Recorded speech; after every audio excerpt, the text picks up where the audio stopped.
What's going on, ladies and gentlemen? NoZoupForYou here, and it feels like it's been a minute since I've done a video. And actually, it has. It's been over a week, and there is a very good reason for that. So I'm going to go into that today and kind of tell you what's been going on with Familia de Zoup. It's been an interesting ride, so I'm just going to come out and tell you right now, my family got COVID. So very interesting. The beginning of January, my kids started daycare, and within a week, they got colds. And they gave those colds to my wife and I. So throughout January, we were battling a very, very nasty cold virus. And then, not last Tuesday, but the Tuesday before, we got a notification that someone in my kids' school tested positive for COVID. And they would notify families if there was any concern. We would find out from the local health authorities or whatever else. So after pushing them and asking, hey, do we need to worry about this? They're like, no, not at all. So then that Friday night, Friday during the day, I got a phone call saying my son had a fever, was inconsolable. I had to pick him up. So I got him, brought him home, and spent a little time nursing him and everything else. Didn't really think anything of it because he was battling an ear infection at the time, and he had just come off antibiotics for that. And if you all have kids, you know that ear infections are just, they're nasty with kids. They cause fevers off and on, they supplement colds, they cause coughing and all of the nasty stuff, which my kids had been dealing with. And also at that time, my daughter had been put on antibiotics as a precaution because there was fluid in her ear that they said could turn into an infection at any time. So just lovely stuff. So anyhow, later that night at about 9 o'clock, my son wakes up in his bed crying. He stands up and he's facing a random corner, and it just looked weird. So I went up and got him, and he was burning up. He felt like a freaking furnace. So I'm like, oh no, this isn't good. Brought him downstairs, and he is just draining fluid out his nose, snot. I knew instantly. I'm like, this kid's got COVID. I know it. So we gave him a test. We've got at-home tests, and sure enough, COVID. So, that was the first instance in our household, and I suspected at that point my daughter had it too, but she was sleeping decently enough. He had a fever of, I think, 103.8, which, again, if you have kids, you know that's a lot more scary than it really is. Fevers are actually good things. That means you're fighting infection. So I'm just going to kind of walk you through what happened just for your own personal knowledge if you haven't got COVID yet, or you have kids so you know what to expect and how to treat it. This is not going to be about, whether I feel the virus is a good thing or a bad thing. Disclosure, my wife and I are vaccinated. Not boosted because we've had the vaccine within 6 months and weren't eligible for that. And whether or not we get that, that's our own personal choice. And I think most of you know I've always been for personal choice. If you want the vaccine, that's fine, get it. If you don't want it, that's fine, don't get it. It's your choice and your choice alone. I think a lot of people misunderstood things regarding my feeling about it.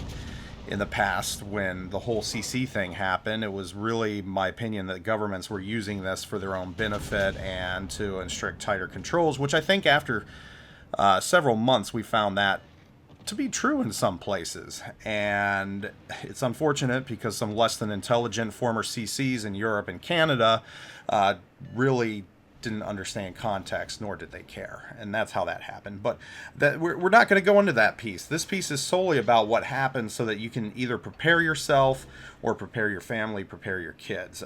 Because once I put them in daycare, I knew it was just a matter of time before we got it. There's no avoiding it, especially Omicron.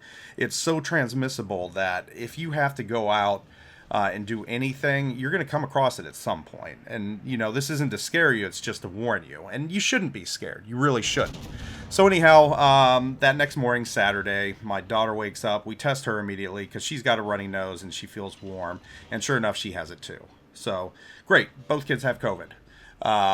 My son slept that night with me. We got them on ibuprofen. We talked to the late hours nurse line who put us through to a doctor, and they said, you know what, the kids are at a good age. As long as they're responding well to the ibuprofen, they'll be fine. 24 to 48 hours, and they should be over it, which is a blessing, and it always has been about COVID. So for you parents out there, just know that if your kids do get it or you suspect it, just put them on ibuprofen right away. Keep an eye on them.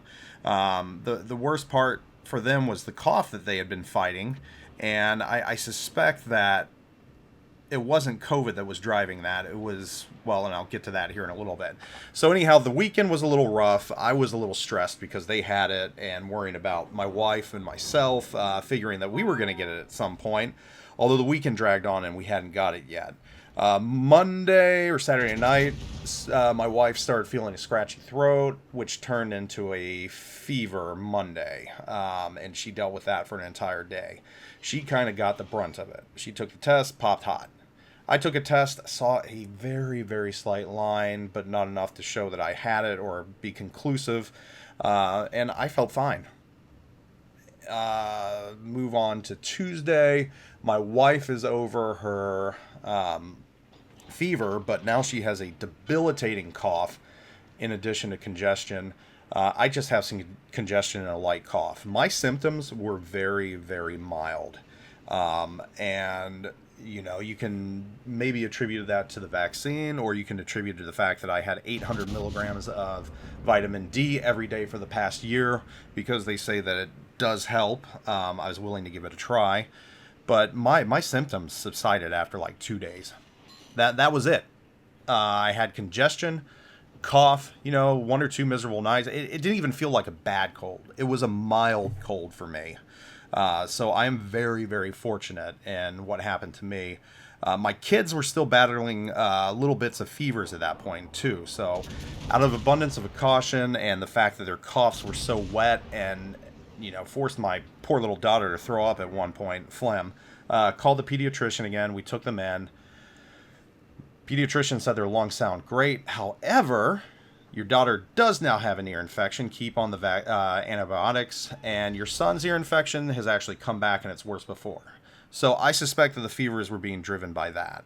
However, their fevers cleared up by the end of the week to the point that today they're back in daycare. They're not contagious. It's been over, 5 days since they had a fever, which per CDC guidelines, they're good to go. My wife still fighting a cough every day off and on. And it's pretty wicked. I mean, it knocks her on the floor, literally. And it boggles my mind how she reacted so differently to this virus than I did. I didn't have a fever. I didn't have the sore throat. And when they say mild, Omicron is mild, keep in mind that doesn't mean that your symptoms are going to be like mine. Mild just means you're not going to go to the hospital as often. So she's still dealing with this to this day, though she is slowly getting better, and it's only been a little over a week. She's still dealing with it. I've moved on. I'm back working. I'm perfectly fine. Actually, when I had COVID, I felt better than I did then when the kids had given me their first cold that they got from daycare. So, but you never know if that's going to be you. You never know if you're going to be that lucky one. Well, I don't want to say lucky. You never know if you're going to be that individual that has very slight symptoms or even asymptomatic. And, I'm shocked because for the first 3 nights of this, my son and daughter were both taking turns sleeping on me, pretty much sneezing into my mouth. So I was surprised I held out as long as I did, popping hot for it. And again, I don't know if that's just contributed or attributed to overall health or the vitamins I'd been taking or just, there's a host of factors. Could be genetics, could be a random gene. There's an interesting tidbit about the Black Plague. If you have a relative and you're Caucasian that survived, that actually got the bubonic plague and survived it back in the Middle Ages, you're immune to HIV. Just one of those weird things. And I suspect there's stuff like that for COVID as well. But that being said, don't be scared. Don't let it control your life. If you do get it, you will get through it. In many instances, it is a cold. It can be a light cold or a rather nasty cold or borderline coldish like fever, which is what my wife had for a day. But it's nothing to be scared of. It's nothing to change your entire life over. Because like I said, at this point, so many people have got Omicron. I mean, I think people are realizing that right now. But for you parents out there, if you do have kids, yes, it is scary at first, but it's scary in the way that anything's scary. And I mean, again, the nurses and doctors clarified to me that they're more worried about RSV and the flu for kids their age, which they're vaccinated against the flu. They're more worried about those things in infants and toddlers than they are COVID. Kids handle COVID very well. Kids are very resilient.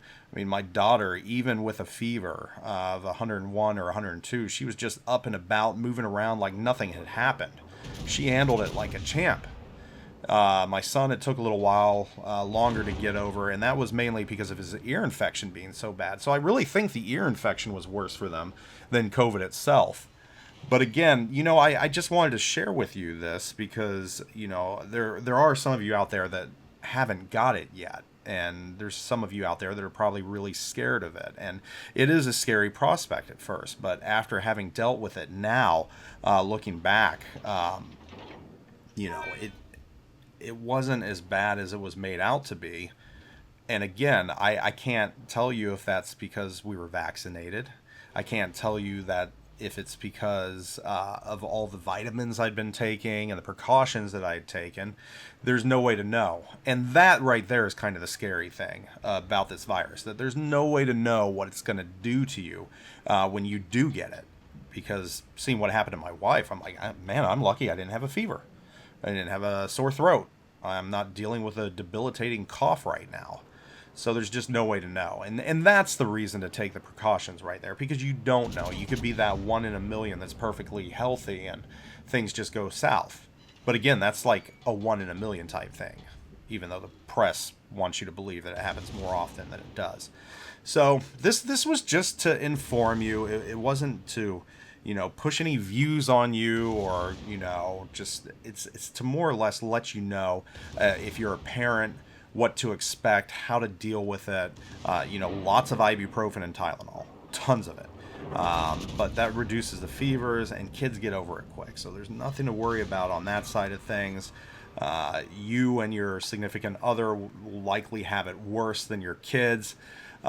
So just keep that in mind. And hopefully it's like us, one of you gets the worst of it and the other doesn't. Because if we had both gone down the way my wife did, I don't know how we would have lasted this last week. Because I was pulling my hair out just by myself, being the sole caretaker of my entire family. So, but if you all have any serious questions about it, things you do want to know, just hit me up, DM me, Twitter, wherever else, and I'd be more than happy to share my experiences more. Again, it's nothing that you should be overly scared of. Live your lives out there, take precautions, but don't let it cause you to live in fear every single day. You shouldn't do that.